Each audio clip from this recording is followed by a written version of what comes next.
Glória a Deus. Cumprimenta a igreja com a paz do Senhor. Os irmãos podem se assentar.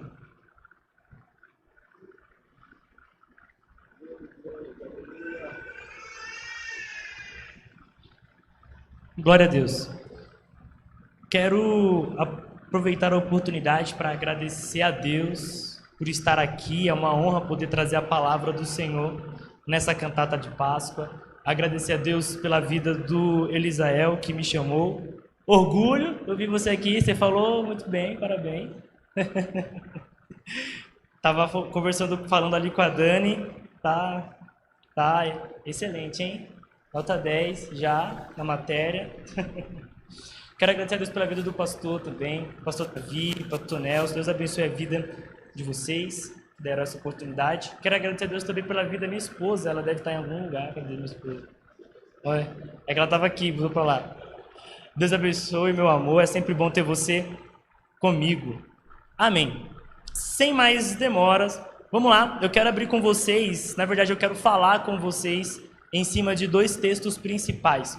Um é o texto tema de hoje, que é Gênesis capítulo 1, e outro é uma aplicação que eu quero fazer em João capítulo 1, ok? Então, vamos lá primeiro para Gênesis capítulo de número 1.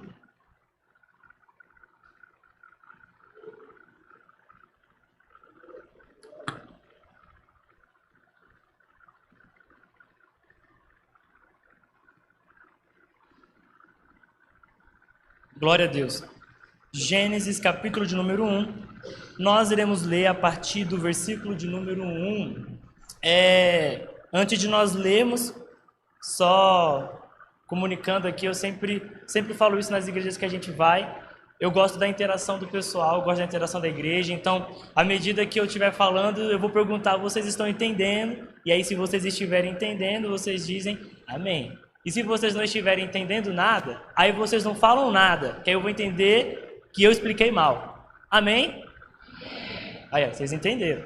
Amém. Então vamos lá. Gênesis capítulo de número 1, versículo de número 1 diz o seguinte: no princípio, a minha tradução é NVI, talvez esteja um pouco diferente. Se puder colocar NVI aqui também, para todo mundo acompanhar no mesmo sentido. Diz o seguinte: no princípio, Deus criou os céus e a terra. Era a terra sem forma e vazia. Trevas cobriam a face do abismo, e o Espírito de Deus se movia sobre a face das águas. Disse Deus: haja luz, e houve luz. Deus viu que a luz era boa, e separou a luz das trevas. Deus chamou a luz dia, e as trevas chamou noite. Passaram-se a tarde e a manhã. Esse foi o primeiro dia. Glória a Deus. Amém. Antes de nós entrarmos aqui na análise desse texto, eu só queria expor aqui para a igreja os meus objetivos nessa noite, nesse tempo que foi me dado.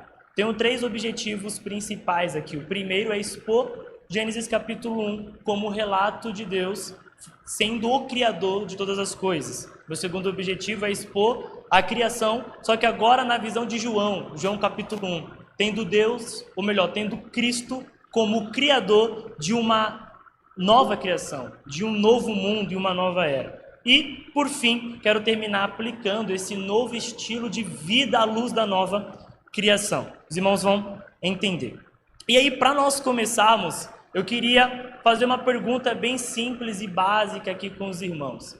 Quem de vocês aqui já fez alguma reforma em casa? Quem já fez alguma reforma em casa? Levanta a mão. Quem já fez reforma em casa? Ok, dá trabalho, né? Reformar dá bastante trabalho. E por que eu perguntei isso, né? Eu quero que vocês imaginem comigo a seguinte situação. E aí eu preciso que vocês exercitem a imaginação de vocês. Imagina um pai que um homem casado. E ele recebeu a notícia que está vindo uma criança, a esposa dele está grávida. Festa e preocupação, né? Glória a Deus, está vindo uma criança, mas também preocupação, porque está vindo uma criança. Então esse pai começa agora os preparativos para receber essa criança. E a primeira coisa que ele vai fazer é investir no cômodo que estava vazio e abandonado. Ele começa agora a investir nesse cômodo. E ele pinta para ficar bonitinho aquele cômodo. Ele tira toda a poeira, toda a sujeira. Se tiver algum buraco, ele vai lá, passa massa, reboca, deixa absolutamente perfeito. A criança nasce. Essa criança agora vai ter o seu próprio quarto criado e preparado pelo pai. Vocês estão me entendendo, amém? Amém? Exercita a imaginação aí comigo. Tranquilo, tá, gente? Já já a gente chega lá, a gente vai devagarzinho mesmo. E aí, esse pai então recebe esse filho, ele vem ao mundo, ele entra naquele quarto, ele começa a crescer ali naquele quarto. Então passa seus primeiros meses, ele passa a falar, passa a andar, começa agora já a interagir com a família, e o quarto vai mudando juntamente com ele. Afinal de contas, ele vai crescendo e não serve mais dormir apenas num berço. Só que quando esse filho chega à adolescência, ou quando ele chega um pouco mais à adolescência, um pouco mais de maturidade, ele olha para o pai, para as regras do pai, e ele diz: olha, eu não quero saber mais de você. Eu não quero mais saber dessa casa, eu não quero mais saber das suas regras, eu não quero mais saber daquilo que você fez para mim. E aí, num ato de rebeldia pura, numa discussão com o pai, ele vai para o quarto dele, pega todas as coisas, mas antes de ir embora, ele destrói tudo que o pai fez. Ele pega a cama, ele destrói, ele pega o papel de parede, ele rasga, ele joga fora absolutamente tudo e deixa um caos. Ele vai embora. O pai, que ama muito esse filho, ele vai no quarto e ele percebe o caos que está aquele quarto. Ele olha para o quarto e fala: não foi assim que eu havia planejado. Mas o pai ama muito o filho. E o que esse pai faz? Ele coloca um propósito. Eu vou reconstruir e eu vou refazer esse quarto. Mas antes de eu refazer e reconstruir esse quarto, eu preciso buscar o meu filho que se rebelou e foi embora. E aí, se você é um crente ligado no Espírito, você já está entendendo onde a gente quer chegar. Esse pai, então, ele vai em busca do filho, porque ele entende que antes dele reconstruir o quarto para o filho precisa ser reconstruído por dentro. E é justamente o que ele faz. Ele encontra o filho, ele senta com o filho, ele conversa com ele. O filho, então, se arrepende, diz: pai, eu que errei, eu que destruí tudo o que o Senhor fez, mas agora que você veio até mim, eu quero voltar e a ter o meu quarto que eu tinha de novo com você. O pai, então, vem com ele.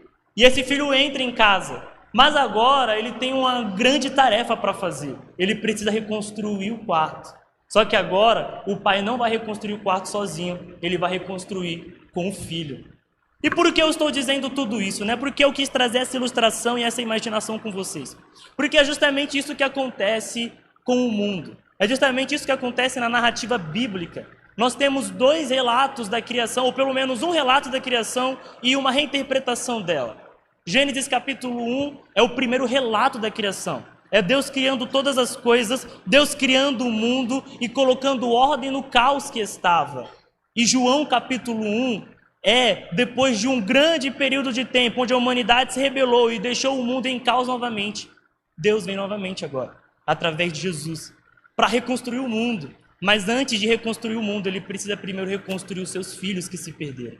E é sobre isso que eu quero falar nessa noite. É sobre isso que nós vamos falar agora, em Gênesis capítulo 1 e em João capítulo 1.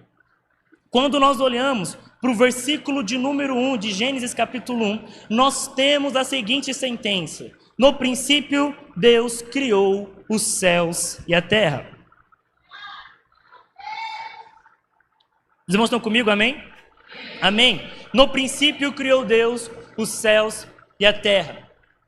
Quando nós olhamos para esse versículo, nós podemos enxergar algumas verdades. A primeira verdade é que Deus estava já em ação no princípio. E esse princípio aqui é simplesmente uma palavra para fazer referência a um tempo indeterminado. Um tempo fora do tempo, ou um tempo ainda antes do tempo. Eu sei que é paradoxal para nossa mente poder imaginar isso, mas Deus é o criador do tempo. E quando Gênesis capítulo 1, versículo 1 diz: no princípio, está falando de um tempo ainda antes do tempo existir.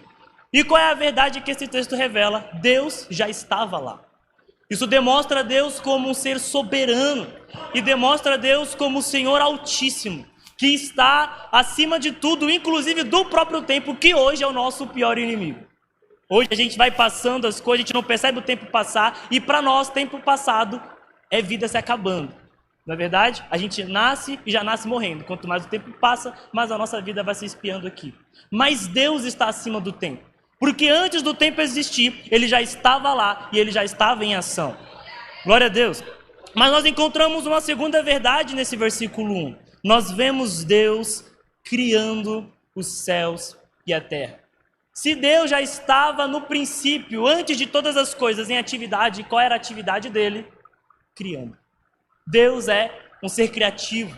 Um dos atributos de Deus é justamente que ele é o Deus criador. Tem um grupo artístico de louvor que eu gosto muito de ouvir, e tem uma prosa que eles fazem onde ele diz que Deus é arteiro. O que significa isso? Deus, ele é criativo. Que Deus, desde o princípio, a primeira coisa que nós temos de Deus é Deus criando. Deus ama criar. Deus ama as artes. Deus ama fazer coisas novas, porque a criatividade faz parte de quem Deus é. E o que Deus estava criando no princípio? Os céus e a terra. E aqui os céus e a terra não se referem somente à terra onde nós moramos e o céu que nós vemos, mas está dizendo a todas as dimensões espirituais e aquelas dimensões físicas também.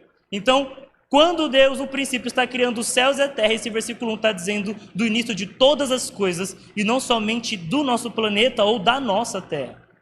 Só que aí nós chegamos no versículo 2, e o versículo 2 vai fazer a seguinte afirmação: era a terra sem forma e vazia. Eu não sei como a terra ficou sem forma e vazia.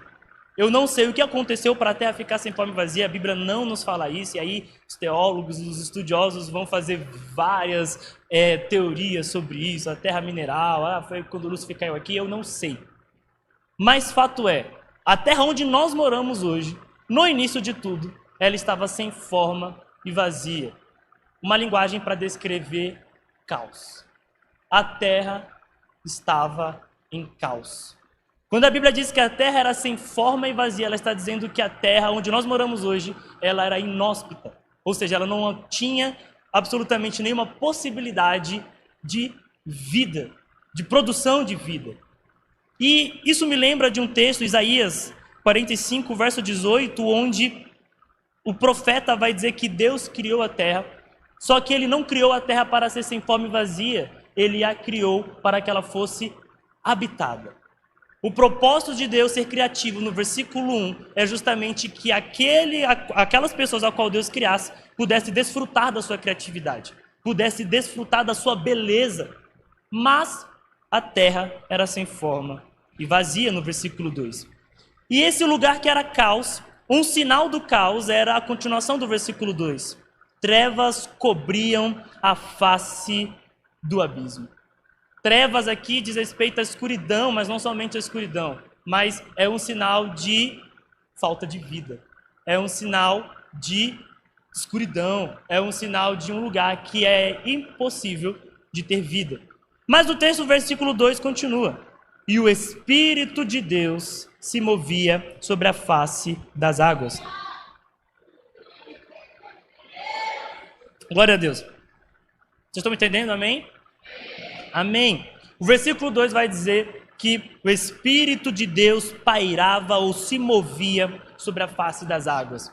E eu aprendi com uma aula da nossa professora Evelyn que o Espírito de Deus pairar sobre as águas é ele incubar a criação. Ele estava agindo como que uma incubadora. E o que é uma incubadora? Uma incubadora é um recipiente onde você está preparando para que possa receber vida, para que possa receber algum ser vivo.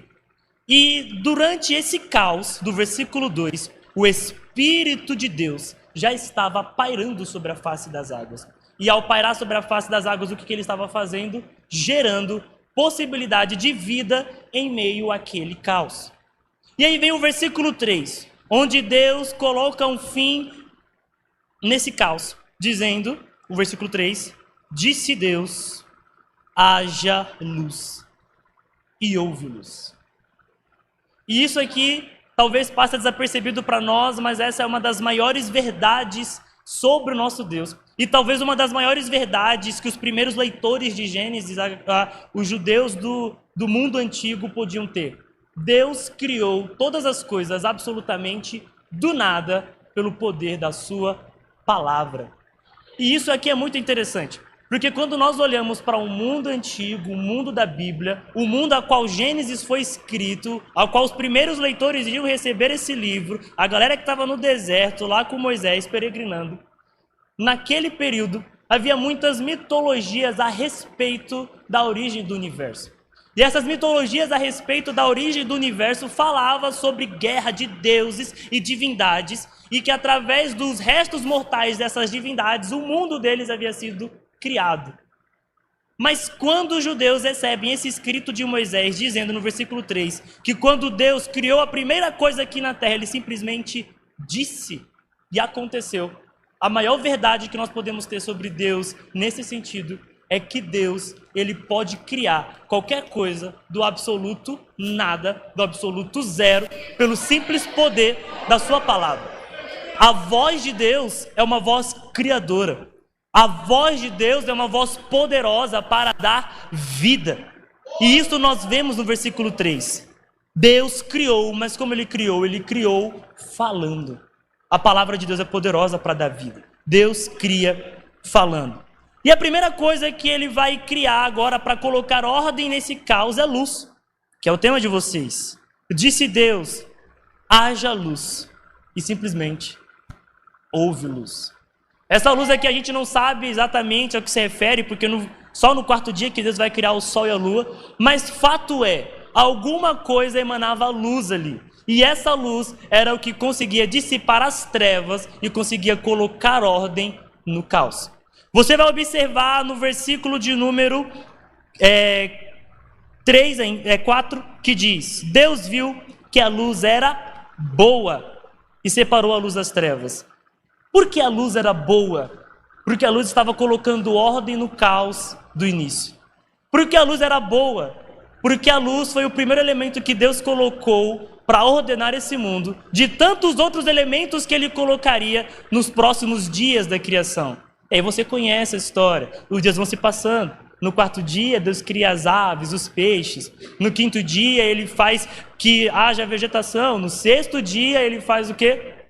O homem. E isso deve lembrar a gente daquela história do início.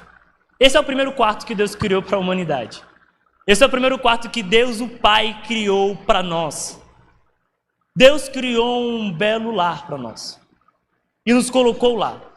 Se você observar o fato do ser humano ser a última criação de Deus, lá no sexto dia, revela que desde o início, quando Deus começa a colocar ordem no caos de Gênesis 1, verso 2, a intenção dele era justamente colocar a humanidade num lugar apropriado. Colocar a humanidade no habitat onde pudesse desfrutar da sua presença. Vocês estão comigo, amém? Vocês estão me entendendo mesmo, amém? A galera aqui da minha esquerda está me entendendo, amém? Amém. Então vamos lá. Vamos lá. Nesse sentido, nós percebemos então que o desejo de Deus era criar um lar, uma casa, para que a sua maior criação, que é a humanidade, feita à sua imagem e semelhança, como já foi dito aqui, pudesse reinar juntamente com ele, pudesse desfrutar da sua beleza e administrar essa beleza para o restante da criação. Então nós percebemos o movimento de Deus. Existe caos e Deus coloca ordem no caos. Mas, quando Deus coloca ordem no caos, ele coloca os administradores dessa ordem, dessa beleza, que é o ser humano.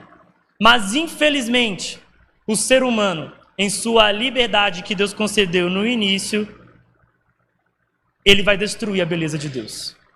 Ele vai desfazer a ordem que Deus havia feito.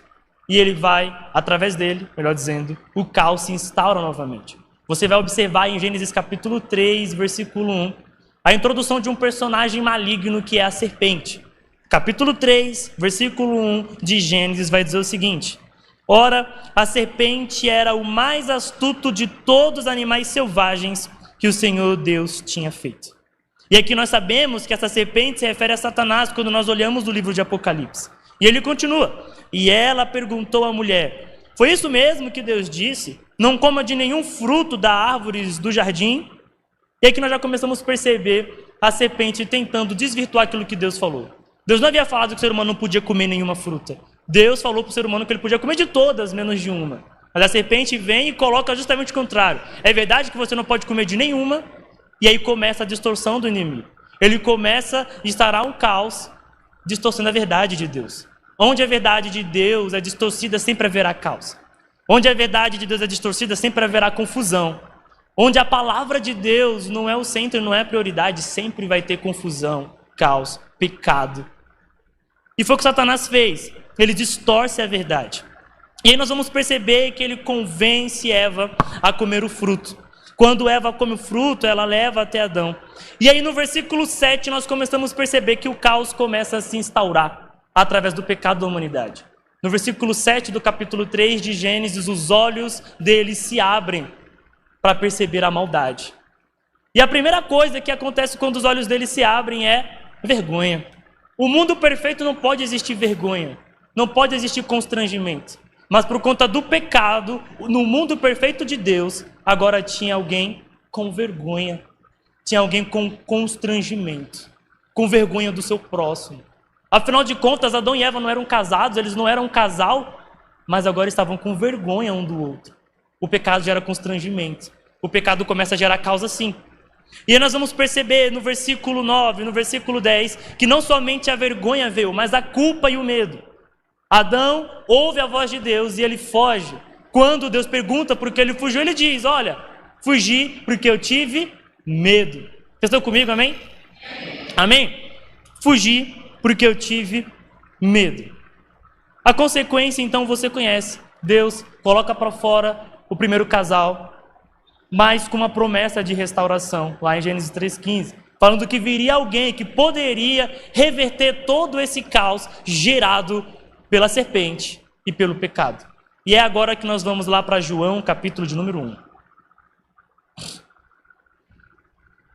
João, capítulo de número 1. Glória a Deus.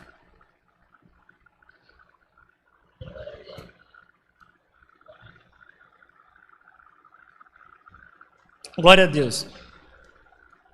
Vocês ainda estão acordados comigo, amém? Amém. João capítulo 1, versículo 1, diz o seguinte: no princípio era aquele que é a palavra. Ele estava com Deus e era Deus. Ele estava com Deus no princípio. Todas as coisas foram feitas por intermédio dele. Sem ele, nada do que existe teria sido feito. Nele estava a vida, e esta era a luz dos homens. A luz brilha nas trevas, e as trevas não a derrotaram. Versículo 9. Estava chegando ao mundo a verdadeira luz que ilumina todos os homens. Glória a Deus. João ele vai apresentar Jesus para a comunidade cristã da sua época. E ele vai apresentar Jesus justamente com o objetivo de fazer com que as pessoas cresçam em Jesus como Filho de Deus, o Deus encarnado. Mas para apresentar Jesus, é interessante que ele não começa na genealogia de Jesus como começa Mateus e como começa Lucas. Mas ele começa no princípio de tudo. O princípio que nós lemos em Gênesis capítulo de número 1. No princípio criou Deus os céus e a terra. E agora João 1:1. No princípio era o verbo. O verbo é a palavra, o verbo é Cristo. No princípio era Cristo. Cristo estava com Deus e Cristo era Deus. Ele estava com Deus no princípio. Verso 3. Todas as coisas foram feitas por intermédio dele. Então, quer dizer que Cristo já estava no princípio com o Pai, quando o Pai estava ordenando todas as coisas. Quando o Pai estava ordenando o mundo, trazendo ordem ao caos, Cristo estava com ele. Mas Cristo não estava apenas como um espectador, vendo aquilo. Não, verso 3, todas as coisas foram feitas por ele, e sem ele, nada do que existe teria sido feito. Sem Jesus, o mundo que hoje nós vivemos não existiria. O próprio apóstolo Paulo vai dizer em Atos capítulo 17, nele quem? Em Jesus, nos movemos, vivemos e existimos. É através de Jesus que o mundo existe. E foi através de Jesus que Deus colocou ordem no caos do início para que pudesse ter vida. Só que agora parece que essa cena está se repetindo novamente. Porque no versículo 4, nele estava a vida, e a vida era a luz dos homens. A luz brilha nas trevas e as trevas não a derrotaram. A mesma luz que brilhou em Gênesis 1 para que a terra pudesse ter vida, agora brilharia novamente no mundo tomado pelo caos. Só que o caos agora é um caos espiritual. É o caos do pecado, da morte e da culpa. E Cristo agora vem como a luz de Deus para colocar ordem nesse mundo caótico. Se em Gênesis 1 o caos eram trevas literais, agora em João 1 o caos são as trevas espirituais. As trevas do pecado, as trevas da morte e as trevas da culpa. Só que o versículo 9 vai dizer o seguinte: estava chegando ao mundo a verdadeira luz que ilumina todos os homens. Glória a Deus. Glória a Deus.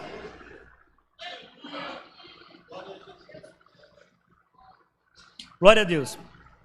Na linguagem de João, quando ele fala luz, ele está querendo se referir a várias coisas, mas principalmente à vida. Então, quando João está dizendo que em Jesus estava a vida que ilumina todo homem que vem ao mundo, a primeira coisa que João está querendo dizer aqui é que toda a vida, de todo o ser humano, vida literal mesmo que eu estou dizendo, toda a vida é sustentada por Cristo. Mesmo aquelas vidas que rejeitam a Cristo, só podem ter o direito de respirar, de andar aqui, por conta de Cristo. Glória a Deus. Só que João está apresentando uma luz que é além da vida literal. João está apresentando uma luz que é além do simples oxigênio que a gente respira. Só que o caótico nisso tudo é que quando a luz vem, os homens amaram mais as trevas do que a luz. O próprio João vai dizer isso. João, capítulo 3, versículo 16 que a gente lê, tem o versículo 17 até o 21. E no versículo 21 diz que a luz veio ao mundo, mas os homens amaram mais as trevas do que a luz. Os homens amaram mais os seus pecados. Nós amamos mais o nosso caos do que a luz de Deus. Nós amamos mais o nosso orgulho, o nosso ego, do que a luz da presença de Deus. Porque a luz da presença de Deus, quando ela chega, ela espanta o caos para fora. Ela espanta as trevas para fora. E quando as trevas saírem, muitas coisas que estavam encobertas começam a sair à tona em nossas vidas. E quando a luz de Deus vem, através de Cristo, Cristo mostra ao mundo que, na verdade, a culpa de toda a maldade é nossa. Cristo mostra ao mundo que, na verdade, a culpa de toda a morte é nossa. Cristo mostra ao mundo que se o mundo está indo de mal a pior, é por nossa culpa. E aí ele bate no nosso ego, ele bate no nosso orgulho, e ele começa a nos chamar ao arrependimento. Só que a mensagem de Jesus não foi tão bem recebida assim pelos seus, e você conhece a história. Cristo é levado a julgamento e ele é crucificado. Olha só, nós estamos na semana de Páscoa, né? Hoje é o domingo da ressurreição. Cristo, ele é levado à cruz. Quando Cristo ele está na cruz, a Bíblia vai dizer que quando ele morre, a Bíblia diz que trevas tomaram a face da terra. As trevas achando que o caos se instauraria novamente, agora de modo completo, visto que o Filho de Deus está morto. Mas o Filho de Deus é onisciente. O Filho de Deus é sábio. O Filho de Deus é poderoso. E o Filho de Deus sabia que somente através da sua morte ele poderia trazer luz para o mundo de novo. Somente por um período pequeno de trevas, que seria aqueles dias a qual ele estava no sepulcro, ele poderia trazer luz e ordem ao mundo de novo. E aí você sabe a história. Hoje nós estamos aqui celebrando a Páscoa. Hoje o Brasil celebra a Páscoa. O Brasil é um país católico, um país cristão. Então todo mundo está falando sobre a Páscoa, todo mundo está falando sobre a ressurreição. E de fato acontece a ressurreição. As Marias, elas vão lá até o sepulcro no domingo de manhã e elas encontram o quê? Uma tampa caída, um túmulo vazio. Quando elas entram lá, o que o anjo fala? Você está procurando entre os mortos aquele que está vivo. Glória a Deus. Glória a Deus. E agora, Cristo ressuscitado aparece aos seus discípulos. E ao aparecer para os seus discípulos, ele sopra sobre eles o Espírito Santo. Olha, essa cena é muito similar a Gênesis 1, onde o Espírito Santo estava soprando sobre as águas, antes de Deus começar a reordenar o mundo. Mas agora o Espírito Santo é soprado pelo Criador sobre a sua criação deformada. Eles recebem o Espírito. E aí Jesus fala, olha, vão, fiquem em Jerusalém, esperem receber poder do alto. E aí quando vocês receberem poder do alto, vocês vão pelo mundo todo. E o que vocês vão anunciar? Vocês vão anunciar que eu estou reconstruindo o mundo de novo. Vocês vão anunciar que eu estou trazendo ordem de novo ao caos que vocês mesmos instauraram. Glória a Deus. E essa é a nossa segunda cena que nós falamos, meus irmãos. É o pai indo buscar o filho para reconstruir o mundo de novo. É o pai indo buscar o filho para reconstruir, como vocês cantaram, a justiça que nós desaprendemos. Glória a Deus, glória a Deus. A ressurreição de Jesus é muito mais do que só a gente se alegrar. Uau, Jesus está vivo. Sim, Jesus está vivo, mas o que ele faz vivo? Está reconstruindo o mundo de novo. Ele está eliminando o pecado e ele chama você para participar disso. Glória a Deus. Ah, o Alberto ainda não entendi isso. Olha, observe a linguagem de Jesus. Para entrar no reino, João 3, você tem que nascer de novo, ou seja, começar tudo de novo. Olha, observe a linguagem de Paulo em 1 Coríntios 15. Cristo ressuscitou e agora ele nos dá uma nova vida. Ele primeiro e depois nós também ressuscitaremos. E no final, olha Apocalipse 21. Eu vi novos céus e nova terra. Glória a Deus, glória a Deus. A ressurreição de Jesus é um sinal de que Deus está trazendo ordem de novo ao nosso mundo que está em trevas. Um dia o pecado vai ser extinto, meus irmãos. Um dia a tentação que você sofre, você não vai mais sentir. Um dia as suas lágrimas, elas vão ser enxugadas. Um dia o nosso Cristo vivo, ele vai restaurar todas as coisas. Glória a Deus. Glória a Deus, glória a Deus. Glória a Deus. Glória ao Senhor Jesus, aleluia. Cristo está restaurando o mundo. E Ele nos chama para viver essa nova vida. E é por isso que Paulo vai dizer em suas cartas, meus irmãos, está na hora da gente nos despir do velho homem. Porque o velho homem representa o caos de Adão. O velho homem representa o Adão pecaminoso. Mas revistam-se de Cristo e do novo de Deus. Glória a Deus. É por isso que quando você anda nesse mundo, você se sente desconfortável. Por quê? Porque esse mundo está em trevas e está caótico. Mas seu coração já não é mais desse velho mundo. O seu coração anseia pelo novo mundo de Deus, que Deus está construindo. E é justamente por isso que você fica incomodado quando você vê a injustiça. É justamente por isso que você fica triste quando você vê o pecado. É justamente por isso que você sente mal-estar quando você olha todas as notícias desse mundo. Porque agora que você está em Cristo, você também ressuscitou com Ele. E você não pertence mais a esse mundo caótico, mas você pertence a um novo mundo que Deus está fazendo. Glória a Deus.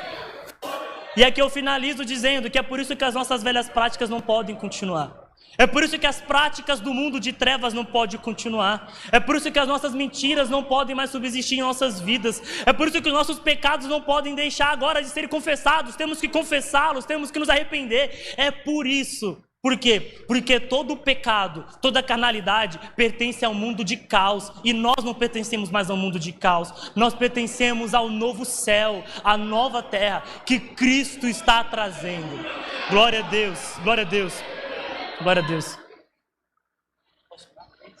Posso orar com eles? Quero pedir que a igreja se coloque em pé.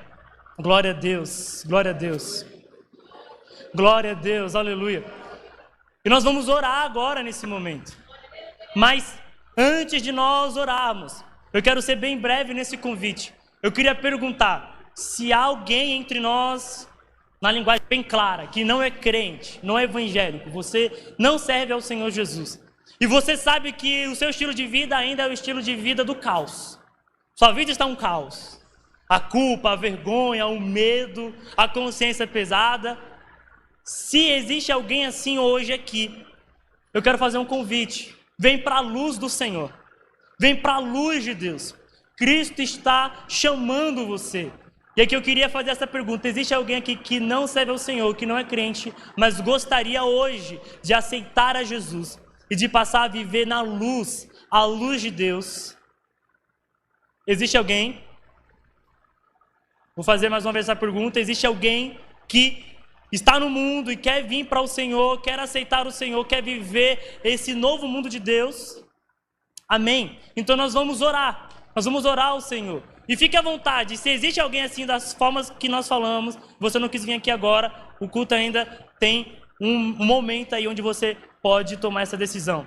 Antes de vocês louvarem, eu queria orar com eles. Amém? Então vamos fechar os olhos e vamos orar ao Senhor. Pai, obrigado pela tua presença, obrigado pelo teu poder, obrigado pelo teu Espírito Santo, obrigado pela vida dos seus filhos e filhas que estão aqui. Senhor Jesus, o que eu quero pedir a ti é: traz em nós o desejo do novo mundo, o desejo do reino dos céus, para que nós venhamos aprender